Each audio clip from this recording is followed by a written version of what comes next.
Hello, friends. Welcome to Heidi's Colorful Colorado. I'm your host, Heidi Ganal, a wife, mom of four, CU Regent, and the founder of Camp Bow Wow and the She Factor. With a passion for keeping the spirit of our state alive and well, I started this podcast to bring the people of Colorado together to celebrate the amazing state we call home. Come along on this journey with me as I travel across our old country roads in my vintage RV, interviewing folks that embody the true spirit of the Rocky Mountains. From the Front Range to the mile-high city to the Wild West of Southern Colorado, we'll celebrate the history, beauty, and Coloradans that make this place the colorful state it is. Each week, you'll meet people trailblazing the way for an even more colorful future for us all, making a huge difference along the way. Are you ready for a Rocky Mountain ride? Let's do this, Colorado.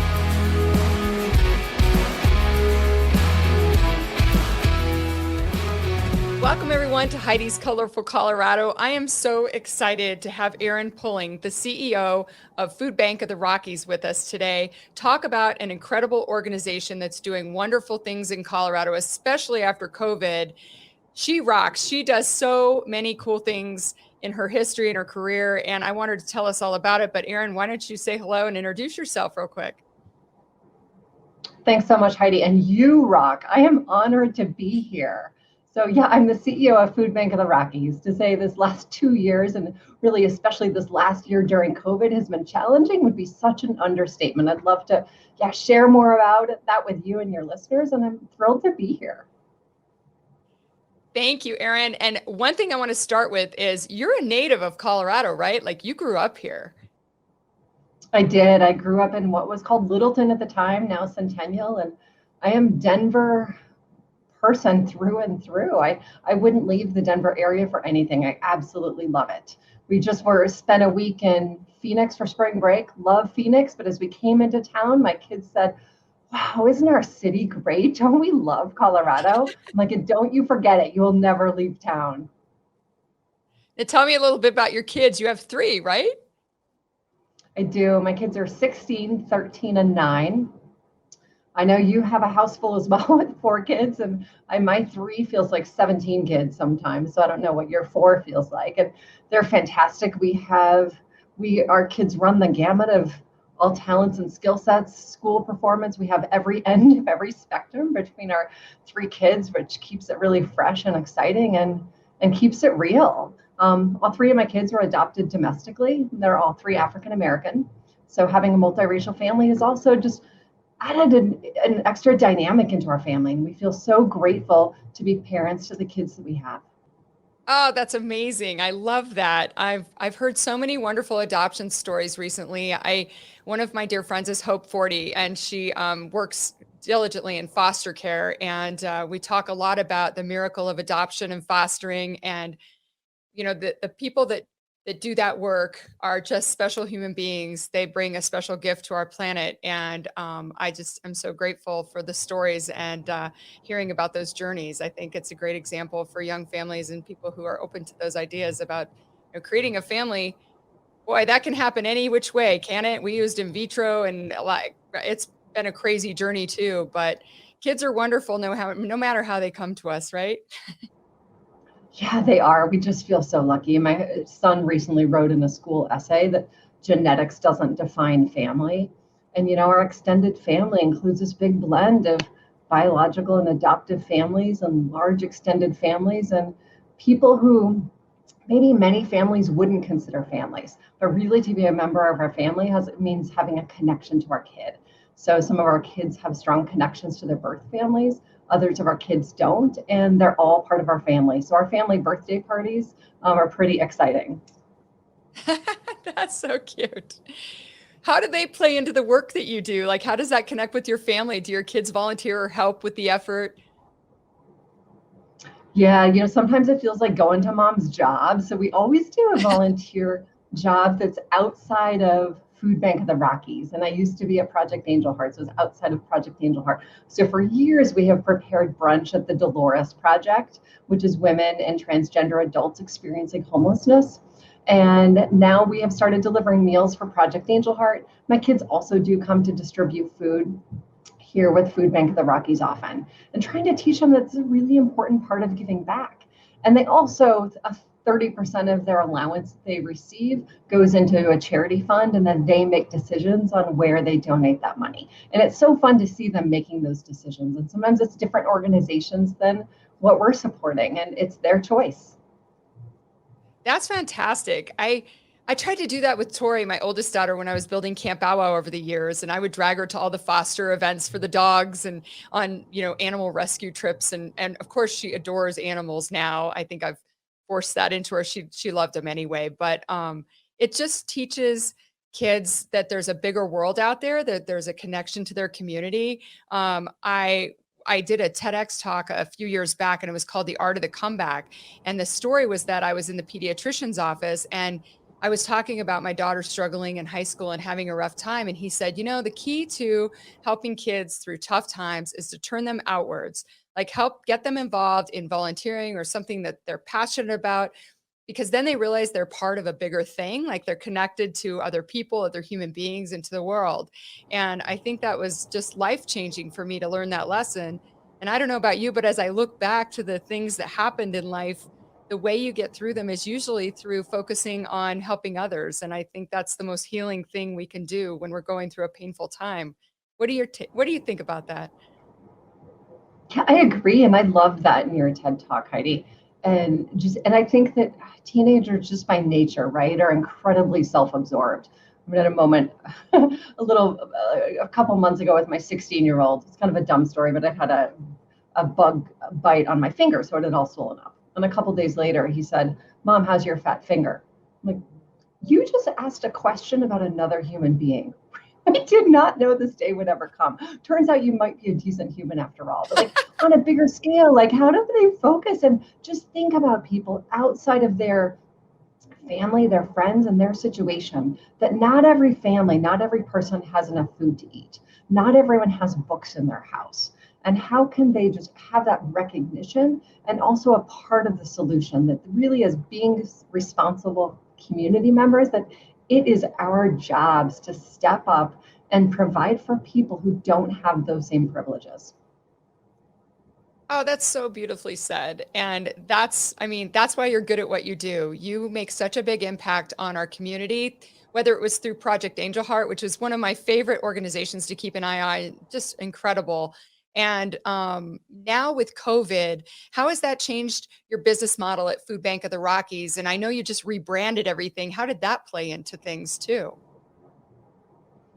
Yeah, COVID changed literally everything about how Food Bank of the Rockies does our work. And when COVID first hit, first of all, in terms of operations, how we receive food, how we package food, how we distribute food. Now all food is distributed through drive-through mobile pantries, as you've seen on national news.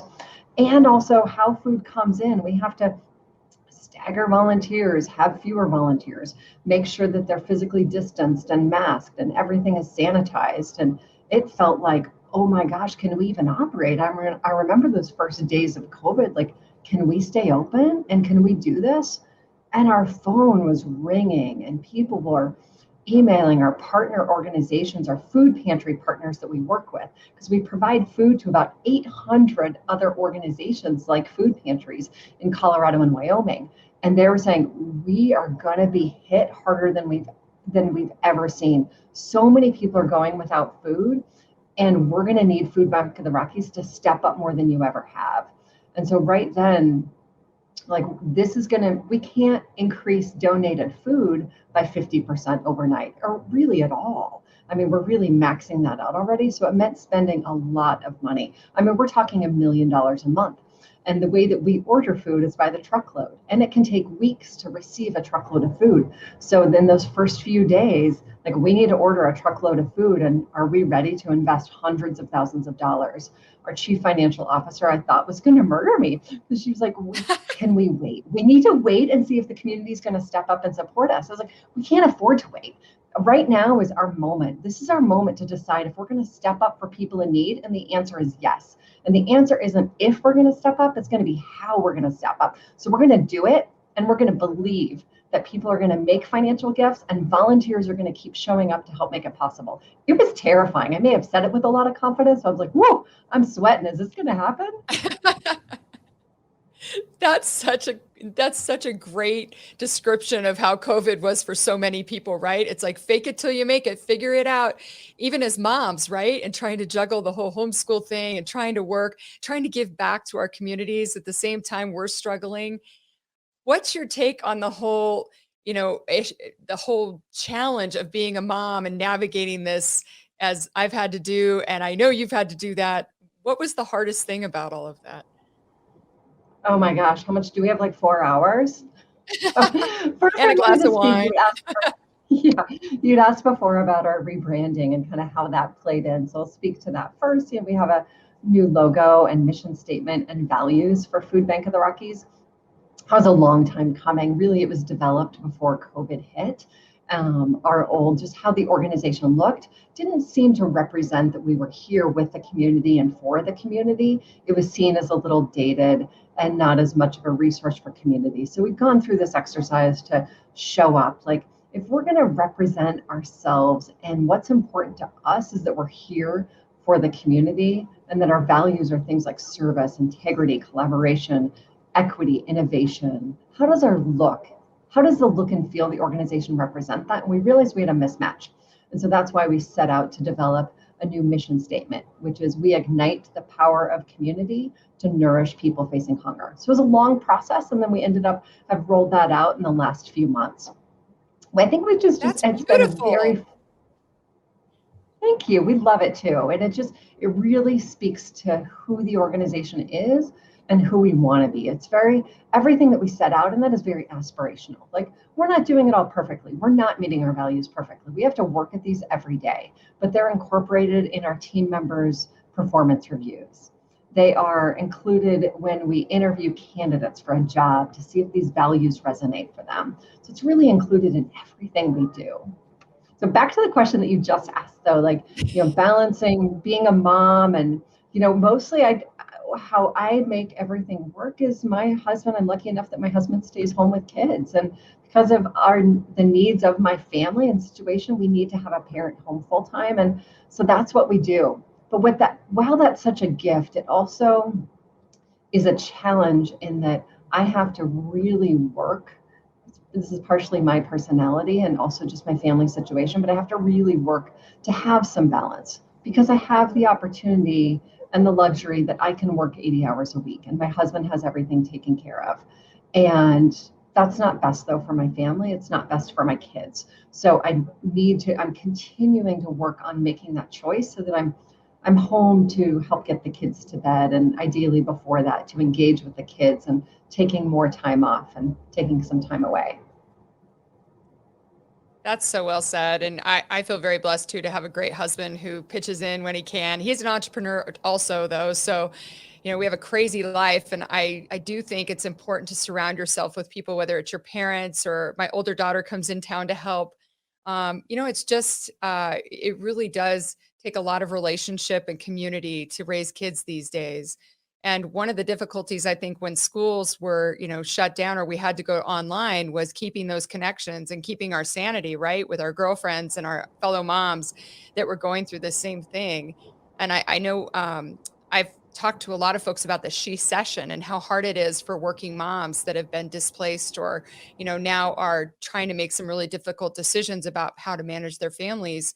Has that become an issue for you or your fellow team members, or are you guys okay? You've gotten this out? Yeah, I would say every week during COVID has been a challenge. Kids were out of school, and, you know, it's, I can't even say easy. It's easier for our team members and for people like me who have the privilege of being able to do my job from home when needed. When I have a sick kid or someone in my family has been exposed or something, that I can still get my job done. That's not the case for our drivers and our team who works in the warehouse. And so it's been a constant effort and struggle for us to work with our team to provide as much flexibility as possible, because our team members really needed it. I mean, we have a lot of team members who are single parents and who have needed a lot of flexibility and who've been on quarantine or a sick family member. So we've done a lot of things through all of COVID, what we've tried to keep front of mind is taking care of our team. Because Food Bank of the Rockies is nothing if we don't have our volunteer team and our staff team here working in our distribution center. So we've done a lot of things like providing a lot of food, doing some spot bonuses here and there, doing some mental health days, some days off, and just a lot of recognition. And we've received a lot of gratitude back. I'm sure we've made missteps along the way, but we've worked really hard to make our team realize how much that they are appreciated. Yeah, my favorite word for this time has been grace, like giving each other grace and knowing that none of us know how to navigate this. There's no rule book. We're all figuring it out. We're going to do our best. And at the end of the day, we love each other. We care about each other. We care about our communities. And we're all going to step up as much as we can while still trying to survive right now. Yeah, one of my team members recently was saying in a meeting, I've never done this. And afterwards I said, I've caught myself saying that same thing. We have to stop saying it. Especially as women, we have to stop saying it. Because you know what? None of us have done this. But you know what? We're capable. Like, how many people have grown a business by 50% in 1 year? Well, maybe a lot of people, but it's been really challenging when it's a food bank, when we don't always know what food is coming in and what that need is going to be. And scaling up at that level that quickly has been incredibly challenging. Well, we've had supply chain challenges and a decreased workforce. And like, we are capable and we have the ability. So let's just stop saying that we've never done this. I think that's a great point. Shifting over to Colorado, this great state that we live in, there are amazing people here, and we are facing lots of challenges right now.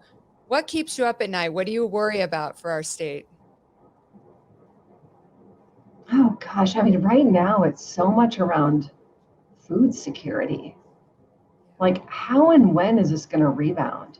I mean, the statistics are devastating. When we look back at the 2008 recession, that it actually took food security levels 10 years to fully rebound.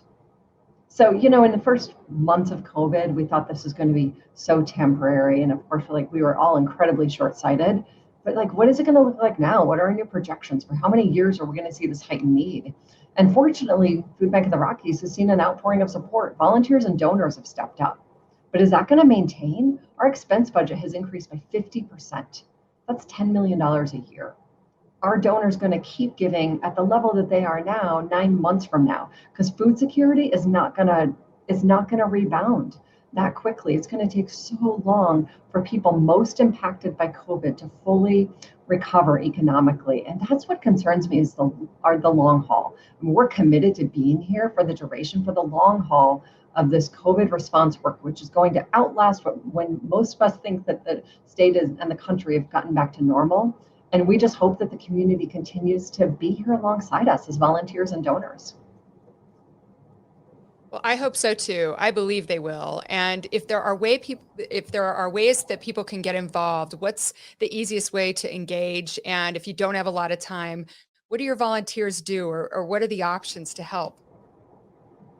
Yeah. First and foremost, I think even more importantly than giving is if someone knows someone who needs food assistance, that they can go to Food Bank of the Rockies website, which is foodbankrockies.org, to find a food distribution site near them, and that there shouldn't be any shame in being in a position of needing help with food. And if your listeners are finding that that's not their need, then we would love for them to give back as volunteers or as donors, to make a financial gift or to come in and volunteer. And volunteers can sign up on our website and come work in one of our distribution centers. It's packing boxes. It's physical labor. I mean, like, we do not have volunteers standing around. They are really working hard to get food packed up and ready to go out the door. We also have volunteers working our mobile pantries where cars drive through to receive boxes of food. That's fantastic. In my role as a CU regent, one of the issues that's come up a lot in the last year is food insecurity for kids in college and how they're navigating that. And it's really been an interesting discussion about how do we help those students and faculty that are really struggling. So I appreciate all you're saying, and I know that it takes a full community to support those efforts, whether it's donating or volunteering. So I bet hopefully you'll get some new volunteers out of this discussion. I wanted to ask you a fun question. So you're a CU buff. You grew up in Colorado. What's the most Colorado thing you've ever done? Oh my gosh, probably the most, I don't know if this is Colorado or just crazy, but I like to run. It's like the only thing that keeps me somewhat sane. And including when it's like below zero and blizzarding out. I have a treadmill sitting in our back room. We've had this treadmill for about 2 years. I have yet to step foot on it, but I will bundle up and go out in the blizzard to run. And it's so invigorating with, snow stuck to my eyelashes. And but I just love it. And I have a better day after that start to my day. Oh my gosh, Erin, that's so cool because there are two things I don't like. One is running and two is being cold. So that's amazing. That's very nice to hear that that you can get out and enjoy the cold weather in Colorado. We've had a lot of it this year, and hopefully we're headed towards sunnier days. But it's been a long, dark winter, in lots of different ways. And I just so appreciate all Food Bank of the Rockies is doing to help our community. And I would love to stay in touch and see if there's any way our listeners can help and support you.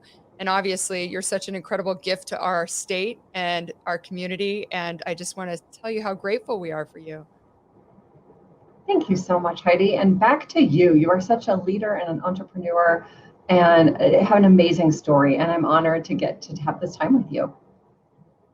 Well, thank you, Erin. And I'll let you get back to changing the world and making it a better place, one plate at a time. But I appreciate your time today. Thank you for joining us today on Heidi's Colorful Colorado. If you enjoyed this conversation, don't forget to rate, review, and subscribe. And definitely follow me on Instagram to keep up with my latest adventures. In the meantime, happy trails from me, Heidi Ganahl.